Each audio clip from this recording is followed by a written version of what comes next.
Danny Meehan and Dr. Mason West.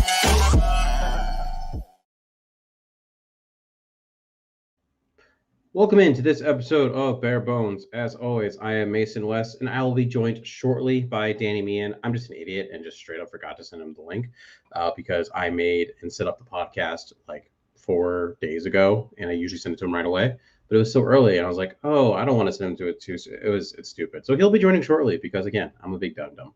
But we'll just basically jump right into the chart review. Danny will be coming on in a little bit, and he'll just pop in and give his thoughts when he gets in here. So, first things, a couple of quotes that were pulled from the press conferences over the last couple weeks, over this week. First one, Bears head coach Ben Johnson said, "I think our practice habits are yet to reflect a championship caliber team." That's kind of obvious. Like what you'd think after seeing the output from the last 2 weeks.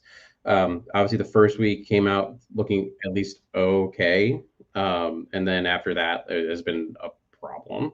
Ever since then, just a lot of, I would say, quit on the team. And I'm gonna pull Danny in again.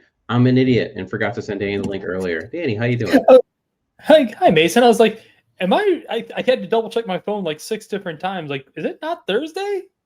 What happened?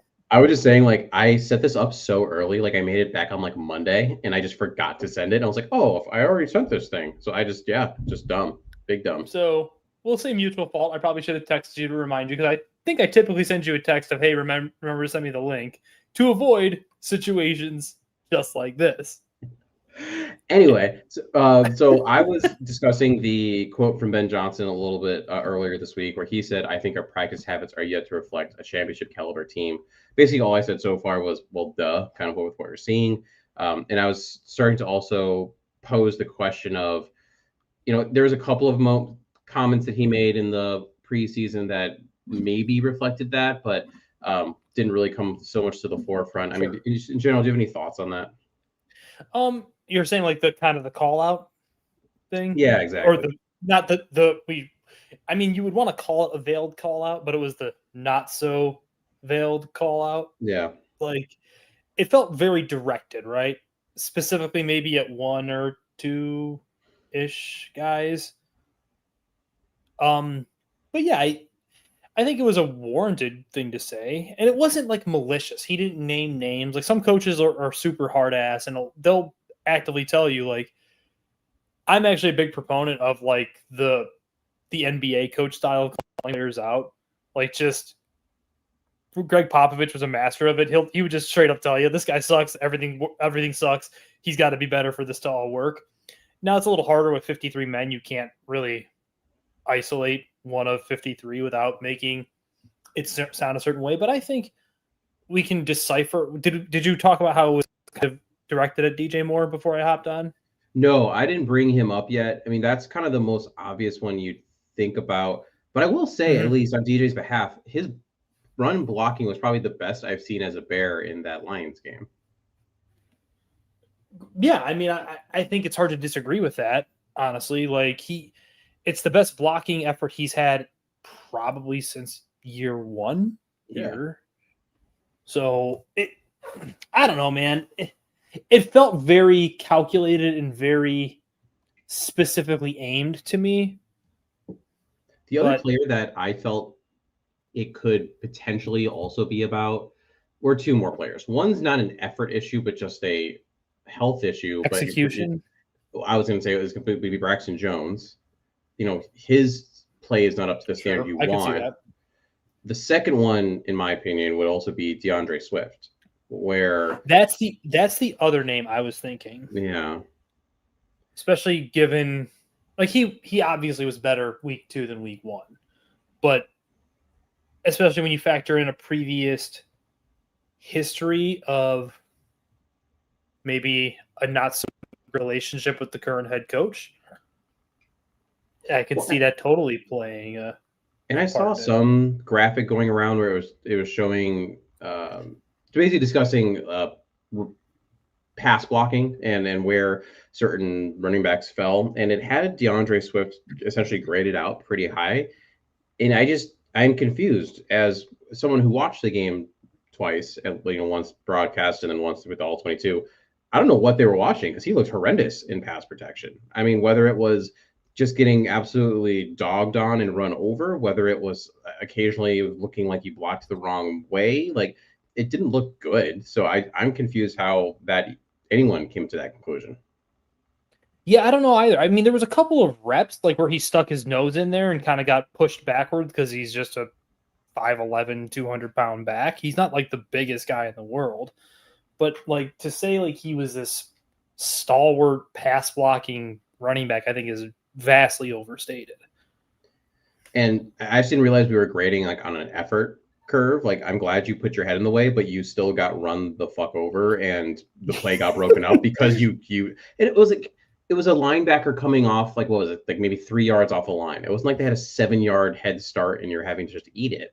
And even just technique wise, like don't get me wrong, I'm not sitting there having to block a linebacker, but like it's not meeting them in the hole, it's getting to a spot and then backpedal, getting hit and then falling over yourself. Like it's just Right. it's just not good. So I mean that's why I It's went not. with another potential person. And just we'll get I know I'll get into this later in the show, I'm sure maybe you will too, but like there's just other reasons too why DeAndre would hopefully lose some carries. Yeah, I would tend to agree. All right, just two more here before we'll move on to the injury stuff because there's plenty of injuries to talk about. Ben Johnson also said this week, we're going to be playing our best football in December. The wins will start coming and we'll be just fine. Do you agree? I mean, in theory, you would hope that December's like the mid to 3/4 point of the season. You would hope that they're playing their best football and they're starting to look more cohesive. And because I mean, you can call it what it is right now. They're bad. They look awful, especially on defense. Like, and that was not the thing I had pegged. I figured the offense was going to look way rougher than the defenses looked to this point. And the defenses looked at times borderline unwatchable. Like just getting absolutely trounced on and just this is it feels like, and I know some people have said otherwise. You're welcome to disagree. It feels like the Montez Sweat do something challenge. Like I feel like for a guy getting paid the way he isn't impacting the game at the level of such a player should. Like I'm not saying he's been bad, but it's like he's certainly not been the guy that he should be. No, I mean I can say in the same breath, there was only a limited number of true pass rush that weren't like play action snaps that existed in that game. Mm-hmm. But at the same, and so because when you combine that and the fact that even on some of those, it's like a third down and he's having to like go put a hand on Jahmyr Gibbs leaking out into the flat. Like, why is that part of the play call? Why is he dropping into coverage? Like Dennis Allen's being a little too cutesy. All of that can be true. And then in the same breath, like I said, but you have to impact the game more than you're impacting the game with Correct. what you're being paid, with what your status on this team is. You need to. I understand you had a sack, and sometimes sacks come in bunches. You need one to get the juices going. And I get you had one call back from like a ticky tack call, but at the same time, you gotta impact the game more. Yeah.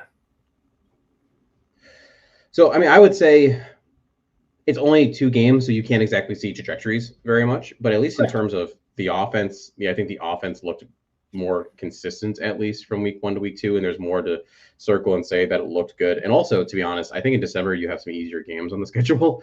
Yes, you played JJ and the Vikings where they did not look good in that Monday night game or that night game against the Falcons, but it was a 15-win team last year.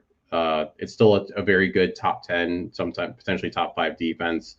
Just all that, and then of course with the Lions too. I think the Lions are still a juggernaut. They just happen to hit a weird week 1 wall of the Packers just blowing the doors off them and changing the game script. So taking into account the 2 teams that you're playing now compared to potentially the growth you could have in the teams you're playing in December, yeah, I could see that they're playing better football in December and there will be more wins than we think right now. It's just very doom and gloom right now.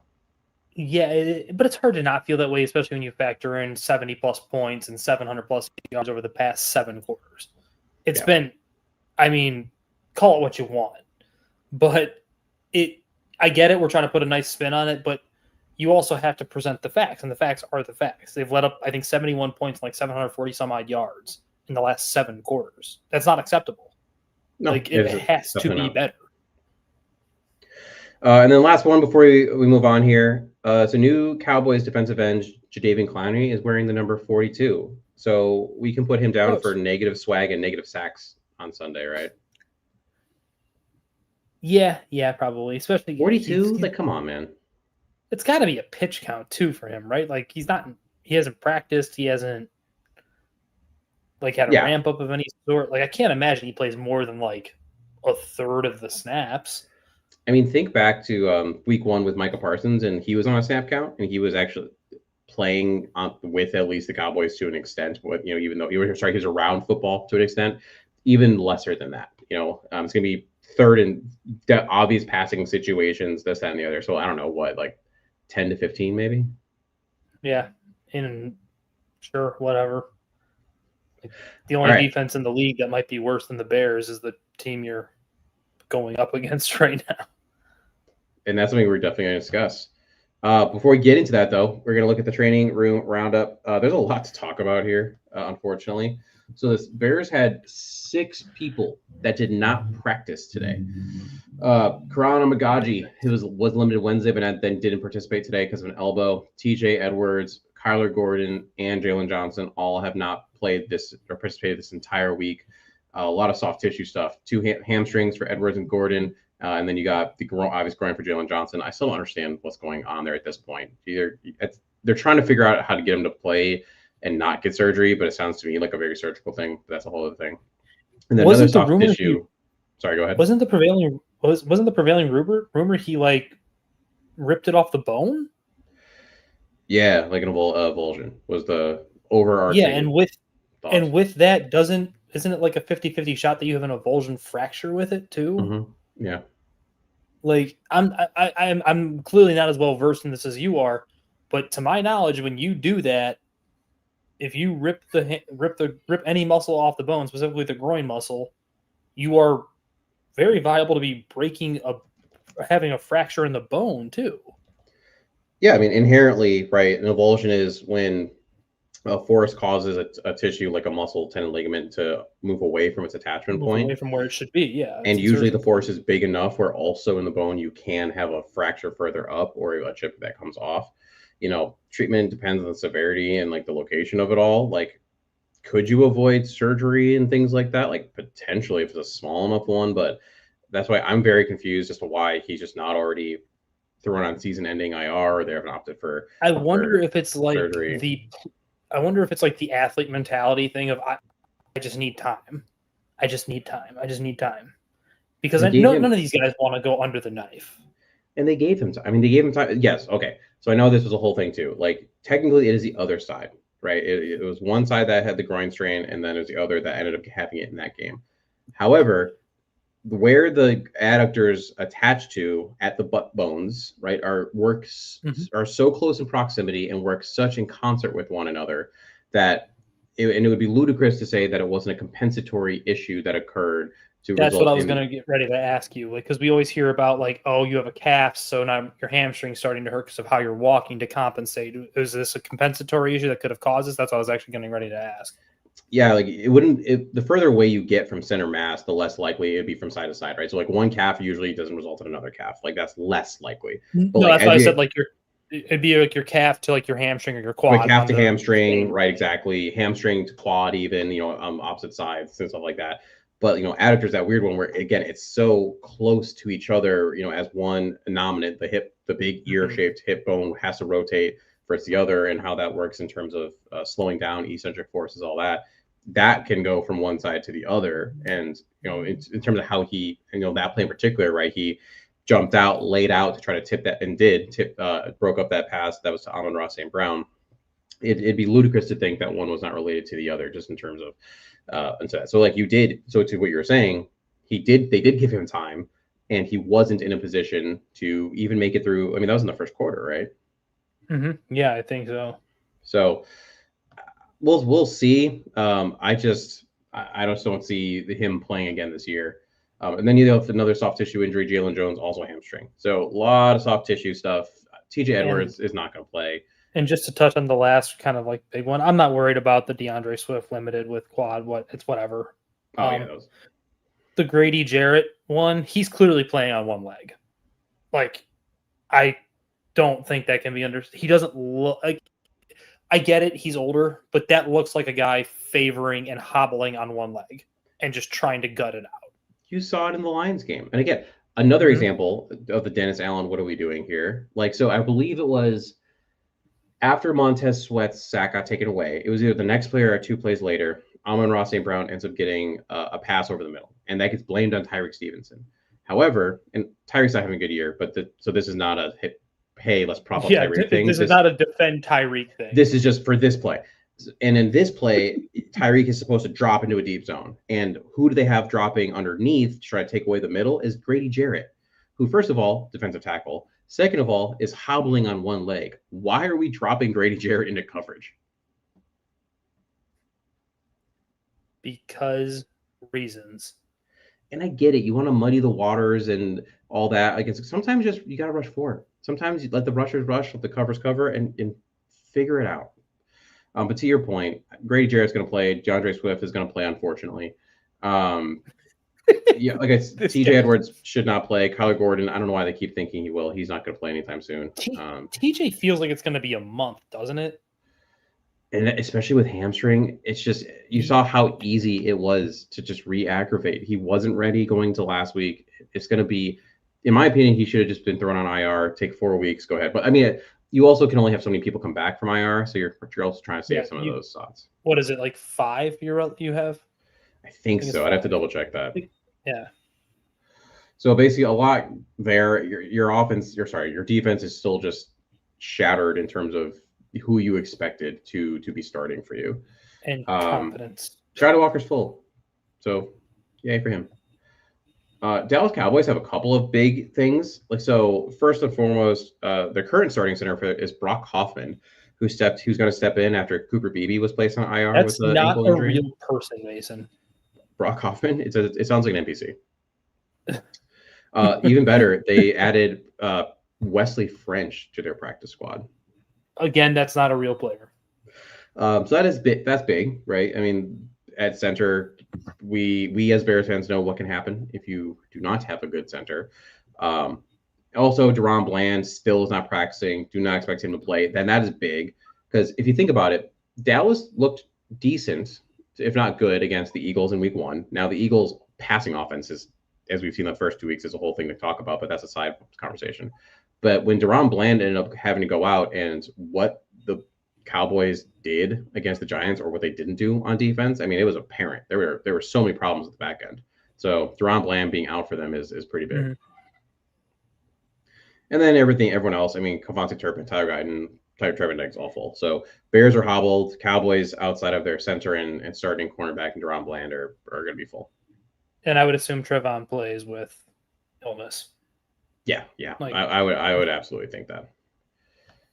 All right, quick break here, and then we're going to get into our next section.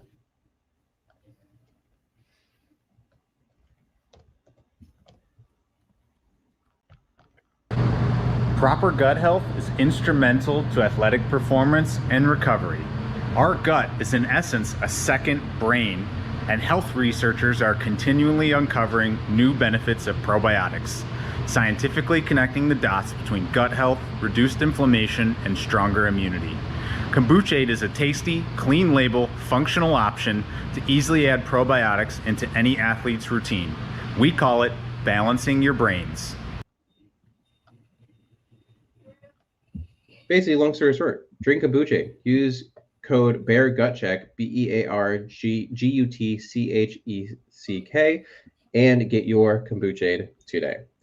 One little sidebar. Someone, JD Everyday, thank you on YouTube for throwing this out there. Braxton was fine. Braxton was not fine. I mean, I want him to be fine. Braxton was clearly not right. And if you use the like eyeball test, he wasn't good. And if you want to use PFF, I mean, he graded out 46, which was pretty low. I mean, you're talking, what is that, like 23rd, I think, tackle or something like that. Or You know how this probably inevitably goes this year, right? If Braxton continues at this pace, I think it's going to end up with Darnell being flipped over to the left and them just playing Ozzie at the right side. I don't want that. I don't want that so bad. I get why they would, but that's the that's only just thing that classic makes Bears sense, right? things. But it's the only classic thing that Bears makes thing. sense. It is. It's As totally a- classic Bears. As an aside, Braxton was given allowing 2 sacks, 5 hurries, and 7 pressures in just the Lions game alone. Ugh. So no, he was not fine.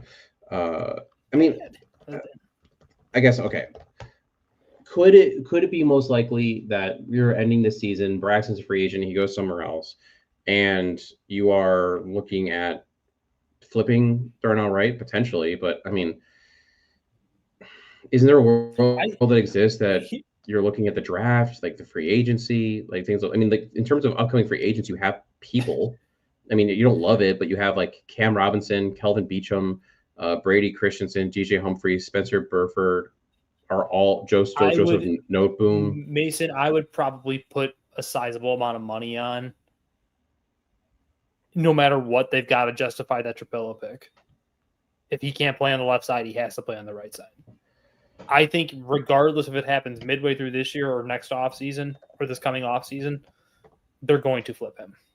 Much to my dismay. Darnell Wright has not even proven that he's been worth a 10th pick at right tackle. And now we're trying to move him to left? Yeah. Ugh, gross. I don't like that. I'm not saying I never said it's good either. I never said it was a good idea. I get exactly what you're saying because that's such a Bears thing. I mean, Kyle Long moved all over the line. I mean, you can go through just Bears history of all these people just shuffling positions and all this. I mean, you can't get 5 people to play the dang position, and if someone gets hurt, just have someone step in and play. That's not the Bears way. Play the Canadian Eagle. All right, knee-jerk reaction. I want you to do yours first. My knee-jerk reaction. So one hot take going into this week. Yeah, I know. I'm just thinking. Yeah, I'm that's trying for to think of people how who have not heard this before. Yeah, I'm trying to think how to phrase this. My knee-jerk reaction is that we need to stop acting and reacting to every week of Caleb as if it's life and death. Because there's 2 camps here. It's either he sucks, he's a bust, play Bagent, it's awful, it's all sucks, it's all a problem, and then the other way where it's like I see a lot of hand wringing over how awesome Caleb was, and it's like he was good. He played in structure well. He objectively he had a 92 plus grade and it within the pocket when not under duress for 18 of 25 per PFF this week. He was good, but he wasn't the rising tide that he was supposed to be coming out. It needs time. It's always going to need time. The issue is I think we can have a healthy conversation of he's been good and fine with a lot of disappointment mixed in there without having this conversation of he's been so good. Look at how much development he's had. And, oh, he's terrible. Why can't he just exist in the fact that he's been what he is to this point?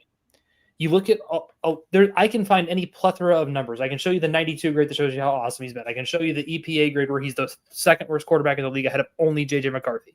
I can show you his percentages, his net yards per completion.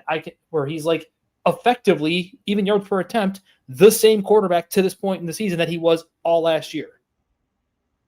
There's been progress, but oh my God, it's the most asinine thing where we can't even have an honest conversation about who he is as a player right now, and it's disingenuous to him, and it frustrates me to no end. And I think part of that, and so it's funny because mine essentially is around the same thing, just with a different viewpoint. So mine was there's been too much negativity, particularly surrounding Caleb, and I would extend that further. One anecdote of check back with me week 8. Essentially would be kind of my thing where it's just like you said, you can point to a couple things here and there, like the EPA per play, things like that, and be like, okay, this is not going how you want it to go. And then you could also, like you talked about, look and point at some of his sack ratio and some of the pressure numbers and things like that, and like that has improved, but it's only been 2 games, right? I mean, so obviously you have to take that with a grain of salt. I think the problem is that we live in a very I want it now world where we react to every play, every drive, every game in and of itself. I mean, you and I know people who are saying, well, excuse me, compare the stats week 1 to week 2, and we haven't seen any progress, right? We know people who are saying, hey, look at so far in the 2025 season, compare these stats to 2024. And it's like, why the hell are we comparing stats across 2 games to stats across a 17 game sample. 17 game season? It doesn't make sense. Like, personally, for me, I break it into essentially into quarters. Is quarter 1, how does it compare to quarter 2, quarter 3, quarter 4? That's where I want to look at it. So I think at least in my opinion, where you get a lot of the pushback is the conversation where it's like, all right, well, the not necessarily the chances, because yes, the chances that insert person here is how we want it to, who we expect him to be, but like writing off the chance that he could be a top 5, a top 10, a top 12, a top 15 player. And then one more thing on that is the trajectory and path for quarterbacks is different for every, like, who would you say right now are like the top 5 quarterbacks in the league? In order, I would probably say Lamar, then I would probably go Allen, Mahomes, Herbert, and Sure. Burrow if he's healthy. We'll throw those people in there. So Lamar was the last pick of the first round and didn't play his entire rookie year, right? And then he was in an offense that was specifically catered to him by Greg Roman, very run heavy, and he got little by little better in the pass game. But because he was so dynamic as a runner, that part didn't matter, as he had time. Mahomes played 1 game his rookie year, and he stepped into a team with the Chiefs that was in the playoffs and only lost because we think Matt Nagy was calling the plays maybe that game, and they got beat by the Titans, and that was all weird. So that wasn't the same situation whatsoever. And then you looked at, who else do you say? Herbert, who, I mean, he's just a machine. But to be fair, also the Chargers have always been consistent. I don't know if I want to say that. Anyway, my point is you can see all these different pathways for quarterbacks, and we're saying, like you're saying, he was supposed to come in, be the tide that lifts all ships. Like he was supposed to be the Messiah and the this and the that. But why was he that? Because a bunch of people who are good, in theory, good at scouting said he was supposed to be. Like, why can't look at the Bakers and the Genos and where they've gotten to? And I think Hill's more talented than them. Mason, they developed but 7. Mason, you also know that when you're being lumped in with Luck and guys like Elway and Manning, and it's a different conversation. Set the record for interceptions by a rookie. Right. I understand that, but when you are putting him in, lumping him in with, I remember Cam being talked about this way. I remember Luck being talked about this way. When you're being mentioned in that ilk, your expectations are put a certain way. And I'm not saying it because I disagree with you. I'm saying it because that's just the way it is. When you are put into that standard, and those guys who do not bust historically, you are expected to overcome certain things, right or wrong. I'm not saying it's right. I'm not saying it's wrong. That's just what comes with that territory. And it's not fair, but it's the nature of it. And there's one thing to react about it, but it's another to just be like, is Caleb the person I thought was going to be coming out? No, I had my own, just like you said, there were certain expectations that I had him coming out, but also at the same time, I thought the offensive line would be better. I thought the defense would be better. I thought that you have to put this on Caleb a bit too, right? Who knows what was going on behind the scenes in terms of watching the film, not watching the film, what was going on with Waldron, what was not going on with Waldron. You had 3 offensive coordinators in that season. Put Andrew Luck in that, and is he still rookie year Andrew Luck? I don't know.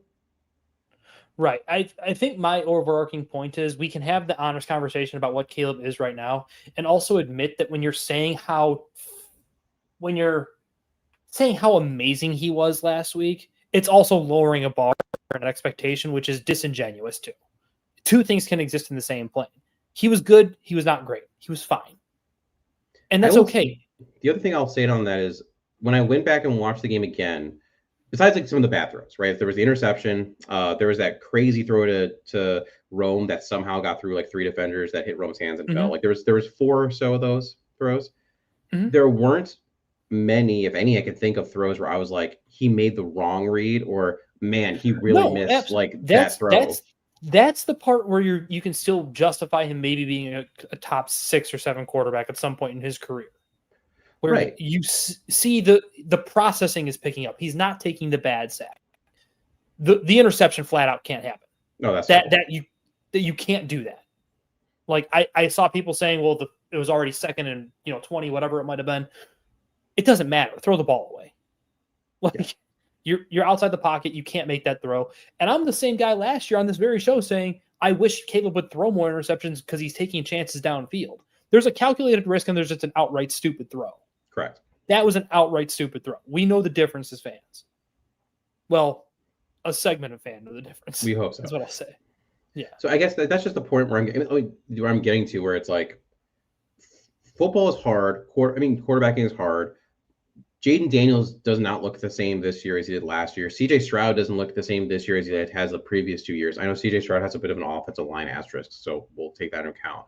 But it's like, but CJ looked broken last year. Texans fans are sitting there and being like happy-go-lucky. Like, no, they're probably having a very similar conversation where it's like some are staunchly defending Stroud and some are sitting there being like, we're lowering the bar because of what he did his rookie year. And it's like, that's just not how quarterbacking in the NFL works. Right.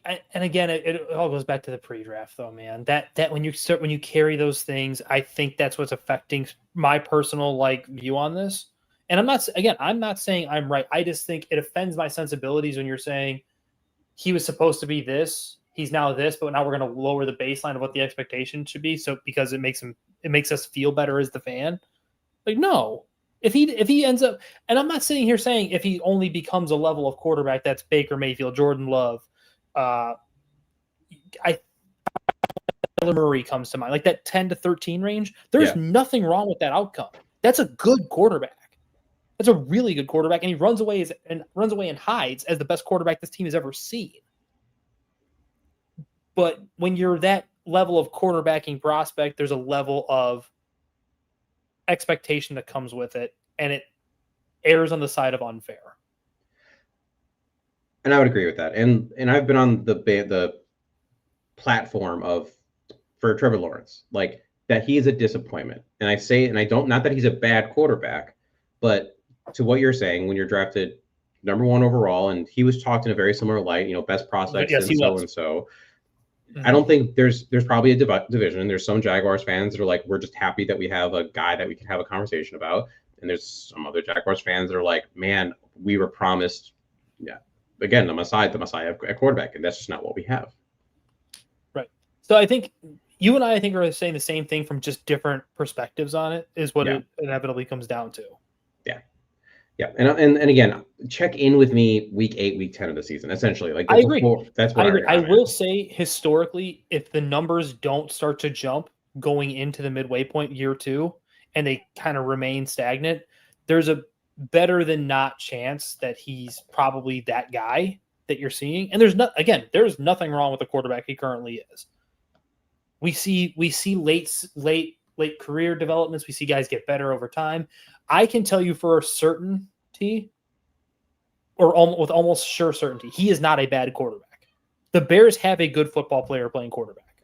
I think that's the biggest thing that we have to get across, that I want to get across. It's not like the you version of fan or fanalist who says that.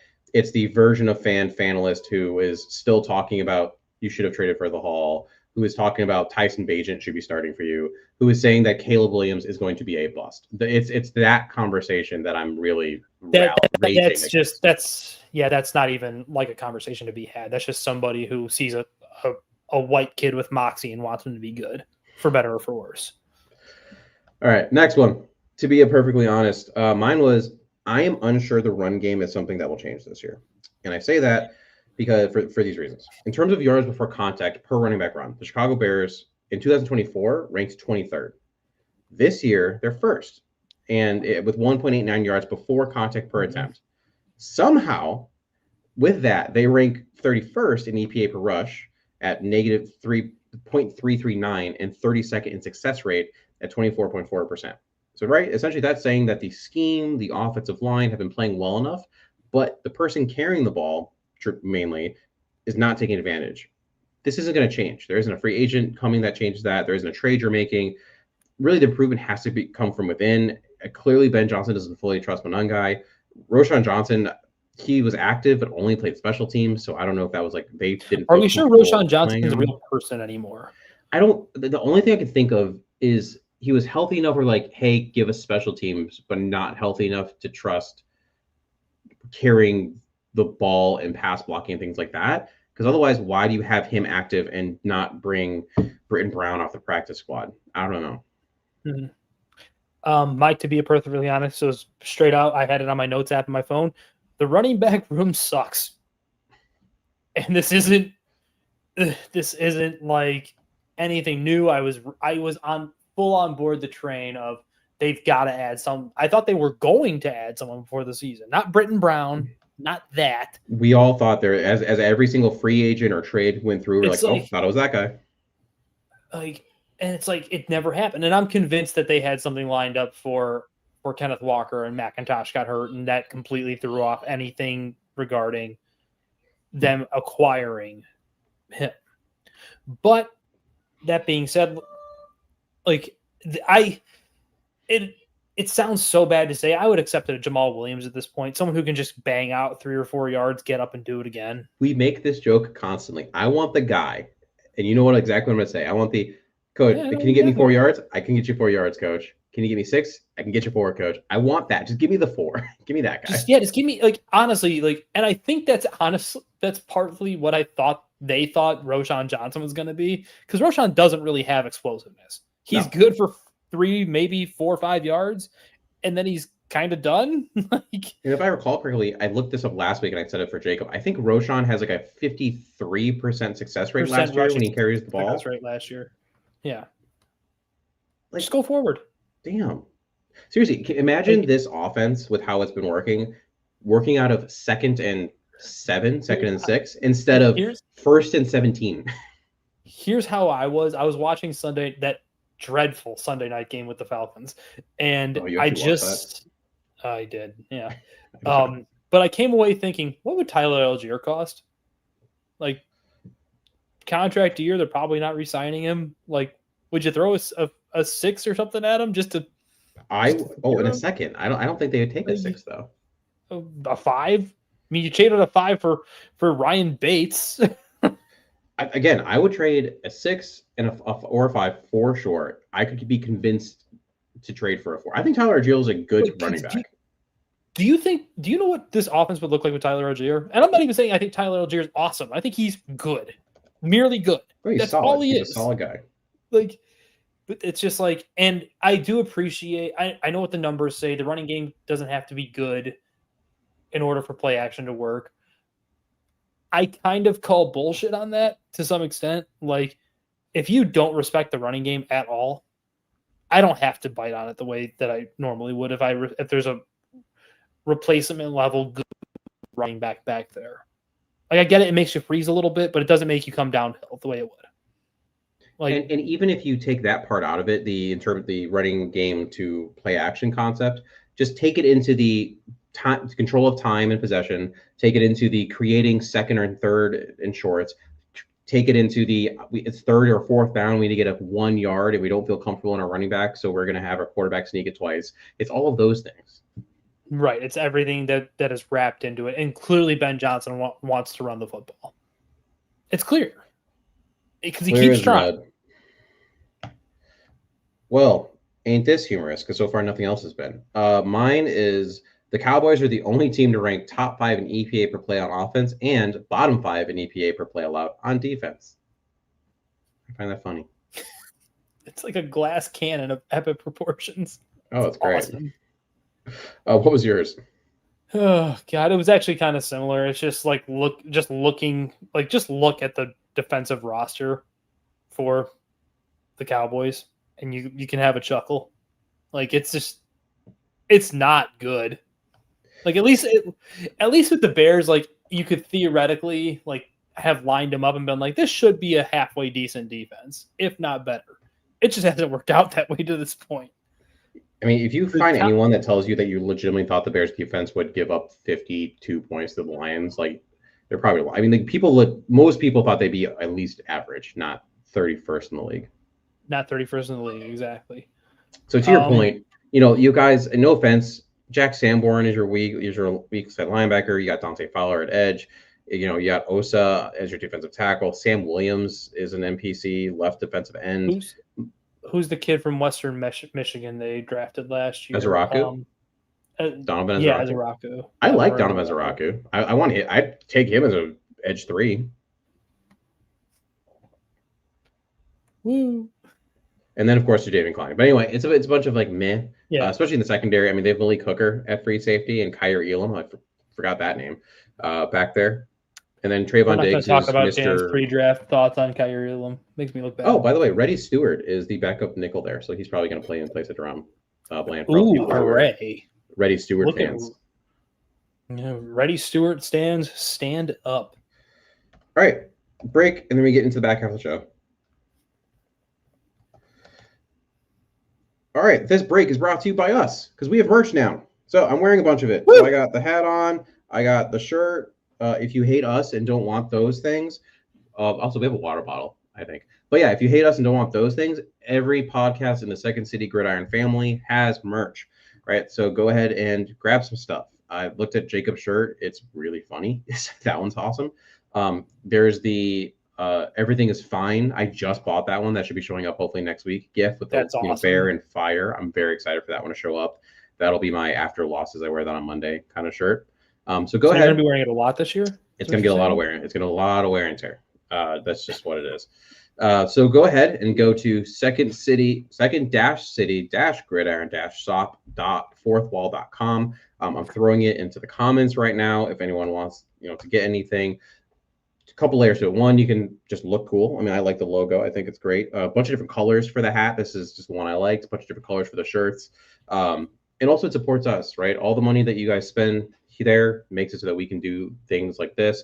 It makes it so that in the future, hopefully we can do, like Danny and I a couple of years ago did a live podcast for draft night. That was really cool, but we had to foot the bill for that. So buying these things helps us do those things. And then you can hang out. Yeah, it helps us do remotes.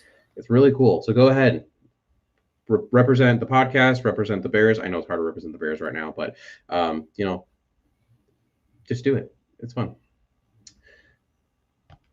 What you need to know, just a little background info, and then I just throw questions at Danny and he has to answer them just kind of off the cuff, what he feels in his heart of hearts.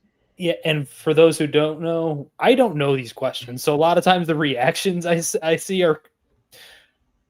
they're completely unfiltered. And I Mason will tell you, we've been doing this show. This is what, season 4 now? 3, 4? 3. 3? Question mark? Yeah, I'm gonna say 3. I might change my mind later, but I'm gonna say 3 for right now.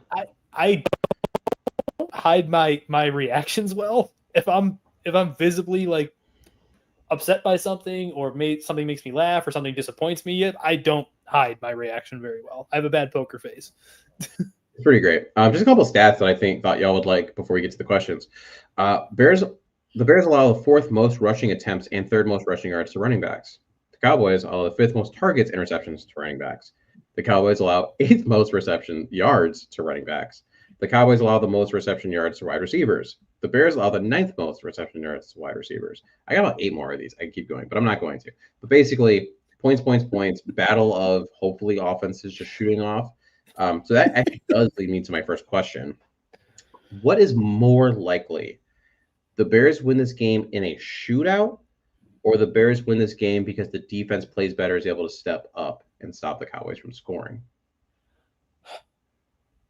Just because of the miscues we've seen early on offense with these 1st and 10 becomes 1st and 15 off rips. 2nd and 5 becomes 2nd and 32 because of a holding, and then a false start, and then a delay of the miscues on offense are aberrant, I think would be a good word here. And it's like, it's inexcusable. like, and for all that tough talk about we're going to be paying attention to the details, we're going to be paying attention to everything like that. Like, this is the opposite. This is no attention to detail. Like, what the hell is going on, guys? And So, serious question on that. So, if, I remember that this is what happened to me right when I was playing youth football, high school football, whatever. It's hey, you flinch and you run a mile kind of thing. Does that style of coaching really work for professional athletes? Like, no, so I don't think so. how do you the whole culture? I mean, how do you get a professional athlete to be on their P's and Q's when it comes to hand placement so you don't hold? I think a lot of it is the culture you build, and this was something I was going to get to later, and something like it's very clear the culture that was built under the last regime and the talent that's been brought in. Some things have been made very okay, and that those things are not okay.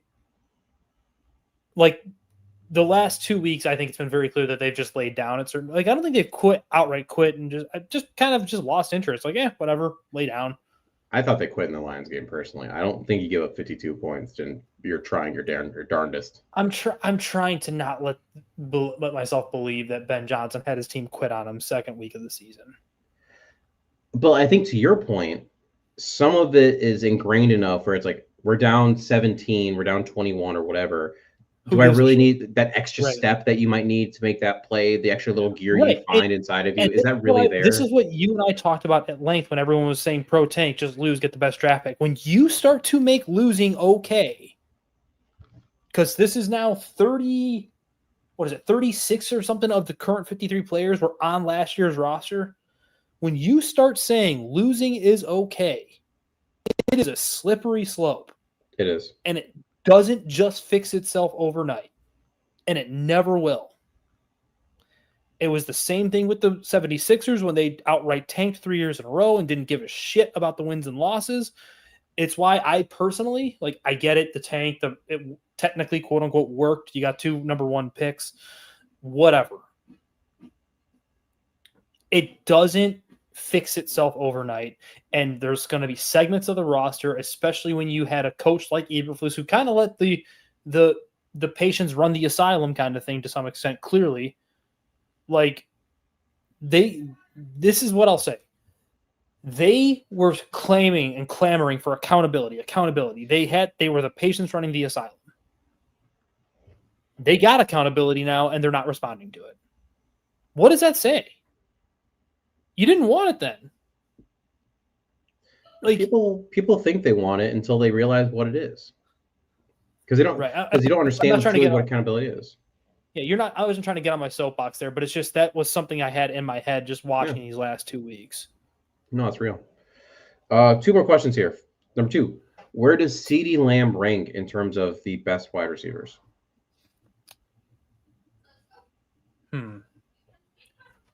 Jettas, Jamar, I'd say top 5 in that realm, right? Like, I think for sure he's a top 5. I would put JJ and Jamar for sure, like 1, 2.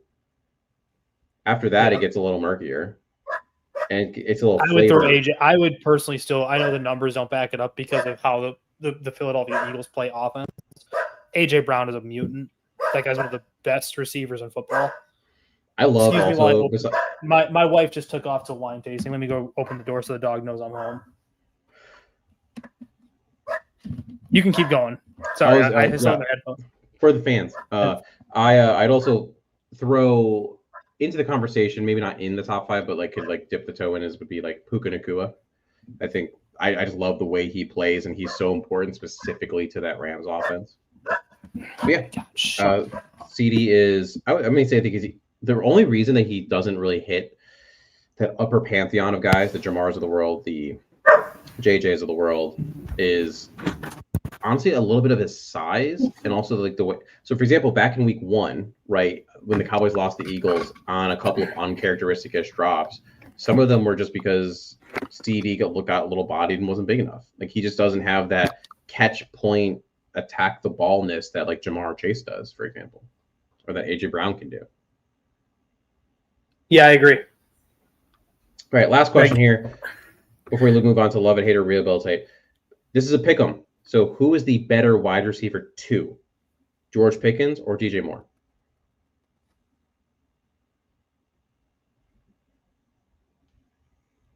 God, that's tough because I think George Pickens is the walking crash out, but DJ got paid and has since become a problem. I would probably still lean DJ. You like how I snuck in there that DJ is wide receiver 2, by the way? Mm-hmm. Well, because it's clear. It's very obvious, but I'm sure there's some people listening to this that are going to be like, guffaw? I would probably still lean DJ. The track record is there. The style of play is more stable. I think for me, it's easy. It's DJ Moore. Just in terms of being wide receiver 2, like it's just George is he's a head case. But when Pickens is right though, like, and you see him get hot, but it's just not. He's not right. That's the problem. He's not right enough. My fantasy team knows that. I have him on 2 different teams, and all his defensive pass interferences he's drawing isn't giving me anything. Like, just run some routes and catch some balls, my dude. My dog. All right, love it, hate it, rebuild it. Basically, this is a matchup or specific dynamic we love for the Bears, one that we hate for the Bears, and one that if we were the coach, we would focus on fixing this week.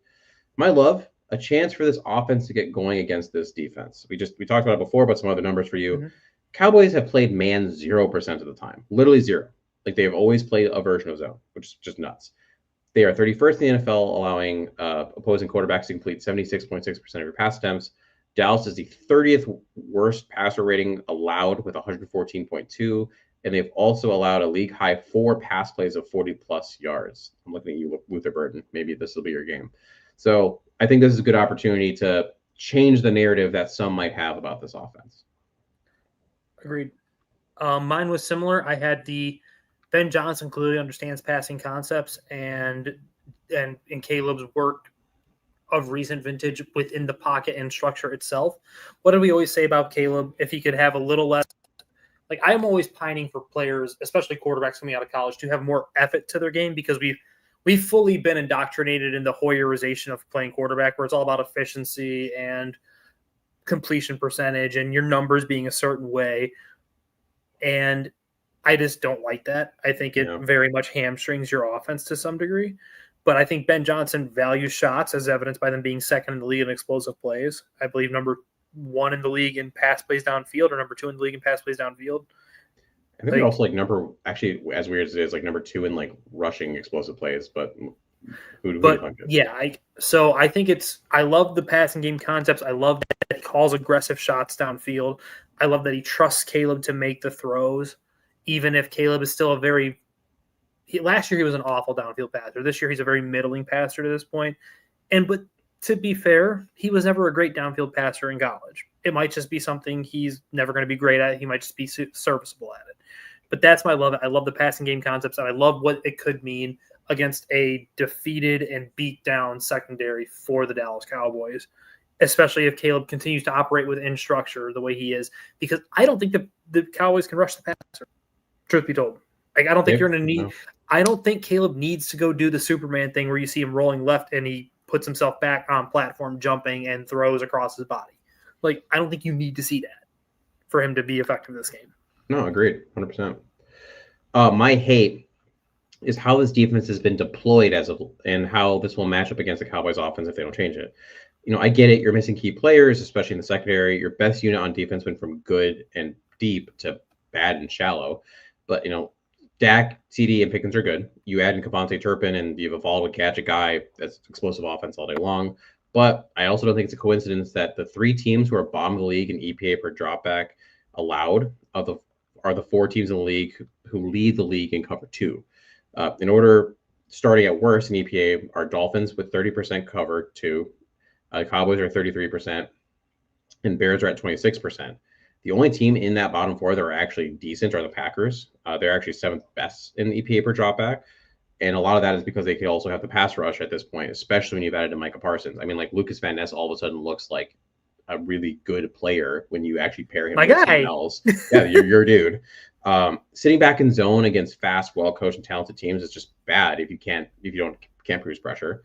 If you're Dennis Allen, you have to play more man, create more pressure creatively. Bears only play man 18% of the time. I mean, it's not as bad as Cowboys, but still pretty low.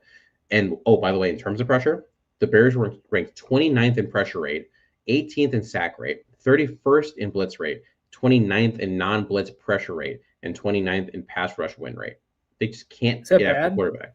It's not good. But the weird thing is they rank 6th in pressure to sack rate. So basically, if that makes anyone feel better. So basically, if they get pressure, they can get a sack. They just don't get a lot of pressure. So, what was your hate? My hate was very similar to something we talked at length about already. It's just the running game. I just don't trust it.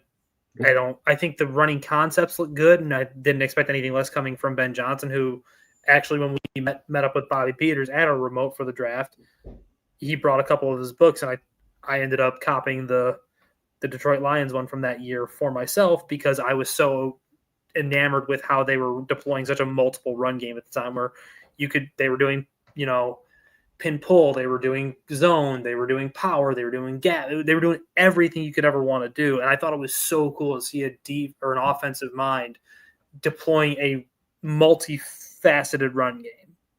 Now he's since become much more outside zone heavy, which is the wave. It's what people do now. But I just love the run game concepts and what they could be, especially because right now they are their best in gap from what I've seen.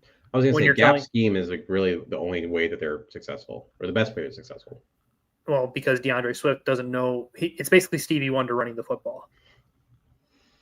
It's so frustrating. I thought you were going to get mad over me using Stevie Wonder. Stevie Wonder's blind. No, that's fair. Also, it's fake. Stevie Wonder's not actually blind. Okay, fine. Ray Charles, but Ray Charles is also dead. So it also works. So he still can't see. Rest in peace. What's your rehabilitate? My rehabilitate would be defensively. Like, you got to figure something out. This defense has too much actual talent on it to be this awful. So it's kind of like what you were saying with hate it. It shouldn't be this bad, Mason. Yeah. There's no reason for it. And I know that there's no real stud edge rusher coming in to cure what ails them on the line. I understand Grady Jarrett's 177 years old. And the secondary is all banged up. But even something as simple as Jaquan Brisker acknowledging it online, put him in the box. That, it's not a hard fix. I get he showed improvement allegedly in practices and training camp in coverage. He's best in the box. He's best. Let him go. Best in the box. Let him go be a terror and just a missile downhill. There's nothing wrong with that. Especially, get creative.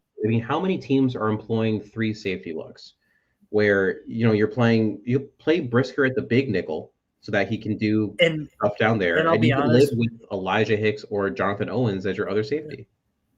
And I'll be honest, and you can disagree with me if you want. Kevin Byard, as reliable as he's been his whole career in terms of being out there, he looks cooked. No, last game was bad, man. It was bad. Dude, he looks old and slow. And God love him, he's trying. You can tell he's trying. It's just, it's not good anymore. And they kept panning to him on the bench, and when you play pickup basketball and there's the guy that just is a step slower than everybody, and he starts complaining about everything around him in terms of what's going on, and it's dude, it's you. That's what was happening. He's all mad on the bench. He's talking to guys. He's throwing his arms around. It's man, you're the one that let Jameson Williams get behind you. You're the one that when you went to go make the tackle, you were 5 yards away in a split second. It's crazy. It was as simple as that crosser but just another example of it needing to be rehabilitated. I get TJ was hurt, but there was that crosser where it was TJ's responsibility in zone to pick him up over the middle and carry him, and he just couldn't do it. Yeah, and it's dude. And admittedly, anyone who listens to the show, Mason knows, I'm very harsh on linebackers. Yes, I'm I have a very, and I get it's the era I grew up in with Bears football, and I get it's the position I played. I get all of that. TJ Edwards was rough. Tremaine Edmonds looks like he's lost. Like I really thought this defense he'd be a little better in, and he just looks worse than ever. I was talking about it with Quentin Krishko, Butkus Stats, about it. He had a rep. It looked like it was an outside zone where the guard pushes in, and he is supposed to. It looks like he's supposed to scrape over Tyreek Stevenson to push him outside, and at the very least force him out of bounds. He cuts inside on Tyreek and just engages the tackle. Like, why? What are you doing, bro? I hate this. I hate this timeline. Mason, this is our fault. We're the problem. We had expectations. Just aim low. Bring Jack Sanborn back. Just quick flip. We'll trade him. It's fine. Rehabilitate for me. According to Kevin Fishbane, at Kevin Fishbane, excluding garbage time on Sunday, Bears tight ends have 3 targets this season. This is tied with the Buccaneers for third fewest tight end targets in the NFL. If you include garbage time, that number is 9, but just for reference, which is still not a lot. Bears are 4th in the league in percent of plays run with 2 tight ends, but they're 23rd in tight end targets. Now, Ben did specifically say that it's on him, that he needs to work to get Cole and Loveland targets and more involved and all that stuff. It's just weird that has to even be a point. And he also said week 1, it was essentially intentional that they weren't involved as much because they were going to be used more for blocking with what the Vikings defensive line was going to bring. But he said that was supposed to change in week 2. So when you look at a guy that had Sam Laporta in his rookie year looking like he did, it's just weird to me that there's this disconnect. But it is very important at this point, and if there's something I'm going to focus on for this offense that I think is actually changeable and can make a large difference, like the run game, I'd love to change. I just don't think anything's happening there.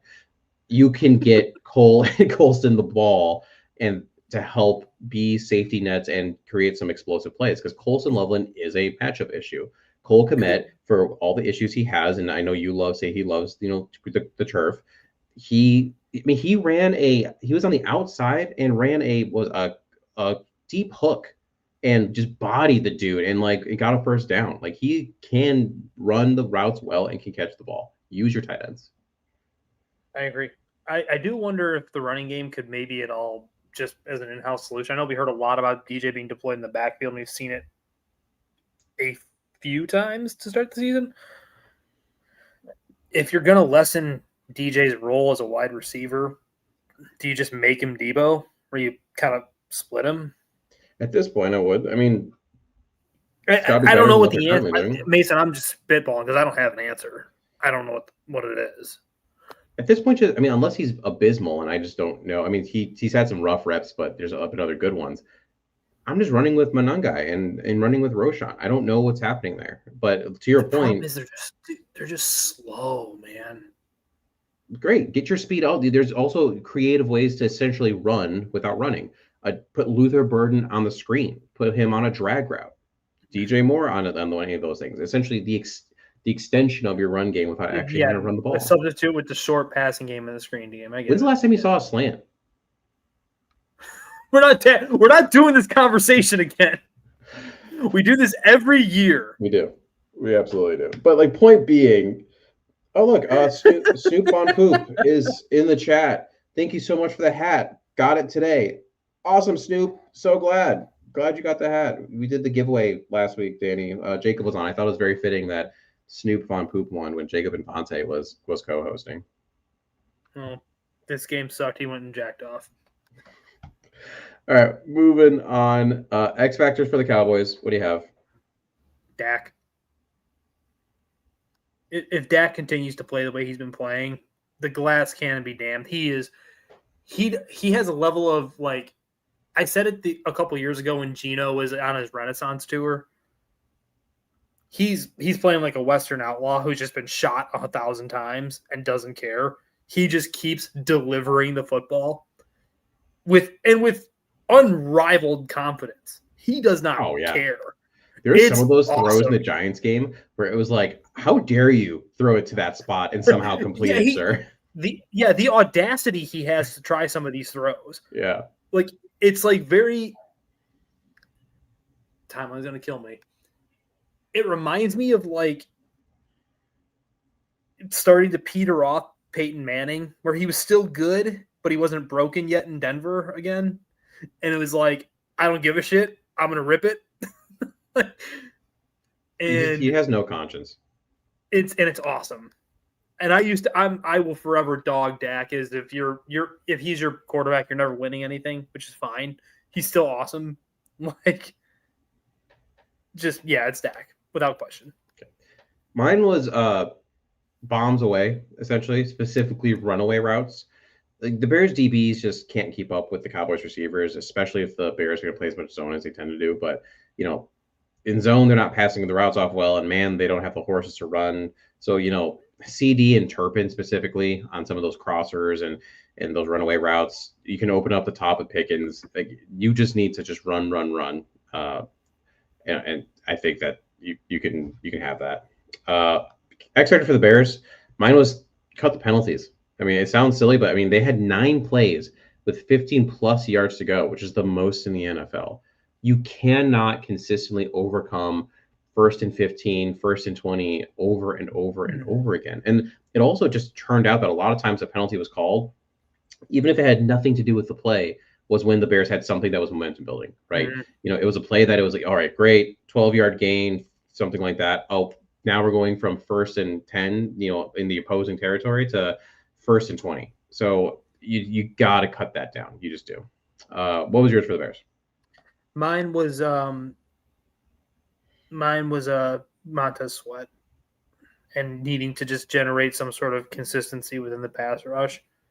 Like, because everything he has to be the genesis of everything, even if he's not the one doing it.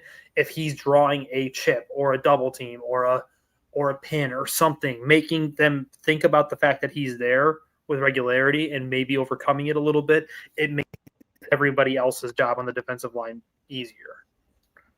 No, that's a good one. All right, we're gonna run through our final 2 categories here relatively quickly. Over-unders. Oh no, not the arbitrary over-unders. Yeah, you're welcome. Hey, these ones are semi-set in some logic, okay? Some of them aren't. Caleb Williams completion percent, 65.5%. Over. That'd be the first time he's over that number for this year. That'd be great. Dak Prescott passing yards, 225. Oh, shredded. Super duper over. Roschon Johnson carries, 0.5. He's over. He's got to get a carry, right? He had 0 last week. He's got to get a carry. Watch, you'll get all of these correct except that one. He'll get none. Yeah, that'll be the one. It's like, he was just on teams again. CeeDee Lamb receptions, 8.5. Under, but only slightly. I'll say he gets like 8. He had 9 and 7 in his first 2 games. Jadeveon Clowney sacks, 0.5. None. 0. Under. Bears passer rating allowed, 125.5. Ugh. Well, isn't the stat right now when you target Tyree Stevenson, you have a perfect passer rating? Yeah. Just attack Tyreek, I guess. Under, slightly, but under. Currently, they rank 32nd in the league, allowing an average 136.9. All right, final category, not arbitrary numbers. Got these off of insert betting place here. Got from this morning, so these lines may have changed. Keep that in mind. We use our gut feelings, revitalized by kombucha, of course, to give our game predictions against the line. Cowboys at Bears. Bears the home dogs. Cowboys by minus 1.5.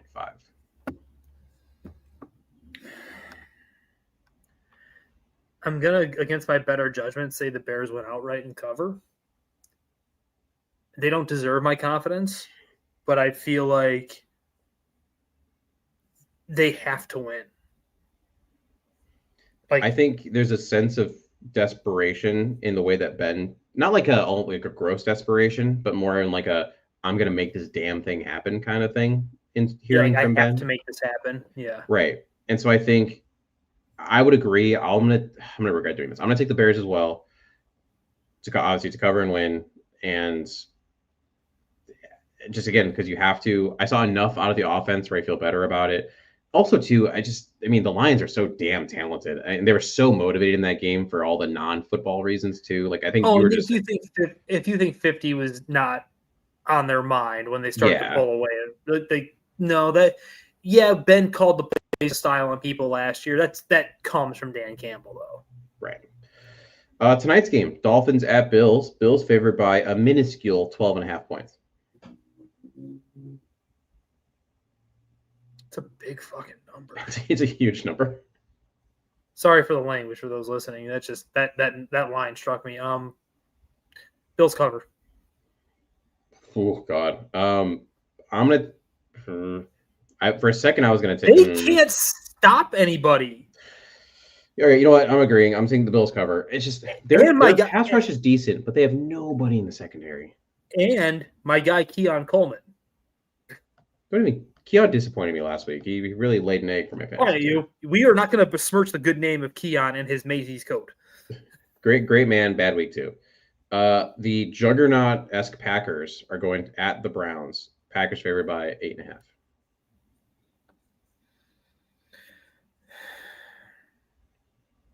Packers cover. Unfortunately. No, you know what? I'm going to take the Browns because somehow the Browns actually played the Ravens really close last week. I think their defense is better than one would think, and I think Joe Flacco is good. And Joe Flacco is a professional quarterback. So I just think 8.5 is a bit too big of a number. I'm going to say the Packers win, but they win by a touchdown. Okay, fair enough. Raiders at Commanders. Jaden Daniels has not been practicing. One would expect he still might play, or he's probably going to play, but you might get Marcus Mariota in that game. Commanders are favored by 3. Are the Raiders in Washington? Raiders at Commanders, yeah. I think the Raiders win. Ooh, okay. Hear me out. Can I just offer some justification for it? Mm-hmm. Of course. Pete Carroll clearly is the rising tide that raises his ships. They are playing inspired. They're not good by any stretch. They looked pretty rough in Monday Night Football. But they're playing hard for him though, and I think Geno is still Geno, and poor Ashton Janty's just getting killed at the line. He just well, and that's the thing. It's just you could tell Bowers is a little hobbled. There's really no other pass catchers on that team. Genty is just not crushing it. He's not Saquon Barkleying it as a rookie kind of thing. I think they can cover. I also just don't know that Jaden plays. That plays into this for me. That's the thing. If Jaden plays, I'm taking the Commanders. If he doesn't, I'm not. It's just simple as that. Right. I'm operating into that he probably won't play because they said he's truly day-to-day, but it sounded like there was some doubt of whether or not he'd play this week. Yeah. Bengals without Joe Burrow at the Vikings without J.J. McCarthy. Vikings are favored by 3.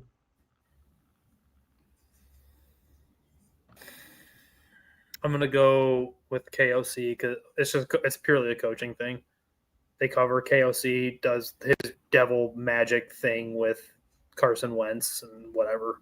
I'm taking Kevin O'Connell until he gives me a reason not to. He made Joshua Dobbs like an actual quarterback for 4 weeks until the Bears actually broke him. Yep. All right, last one. Then we're getting out of here. Lions at Ravens. Ravens favored by 4.5. Monday Night Football. I think with how things went down early in the season for the Ravens, I think they might be out for blood. And I think Lamar is kind of doing his double birds to the world thing. Forgive the pun. I know they're the Ravens, but I think he was wrongfully not given his MVP again last year. Yeah, that was BS. I think that they had a weird collapse against the Bills where it was like, this is really strange. And I think that they want to prove that it's not what that is. And I think that they are going to cover. And dude, I just think the Ravens are probably the best well-constructed team in football, for better or worse. I think weird things happen in the football season. That's why they play the games. Yeah. But when I look at that team and John Harbaugh is the coach and Todd Monken is styling on people as a play caller, I believe in that organization. It's the best run organization in the sport. 100%. And I have no reason to doubt them. I'm going to take the Lions to cover and win. I Jerk. just think You're they're- wrong.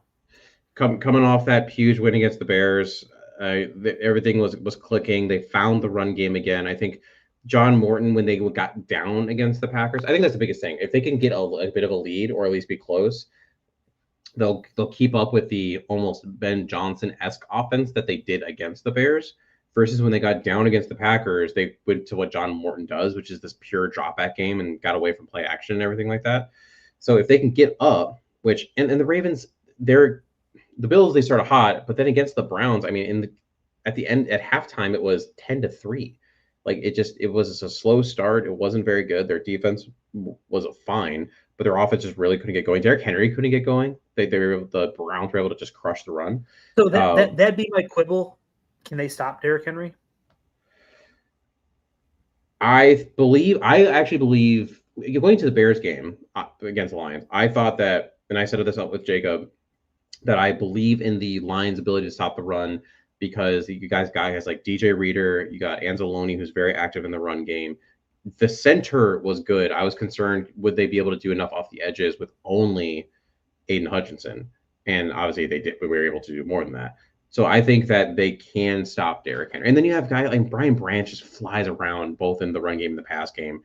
I think they can. I hope they don't. Again, I got Derrick Henry on 2 fantasy teams. It's like the 4th time I brought my fantasy teams up.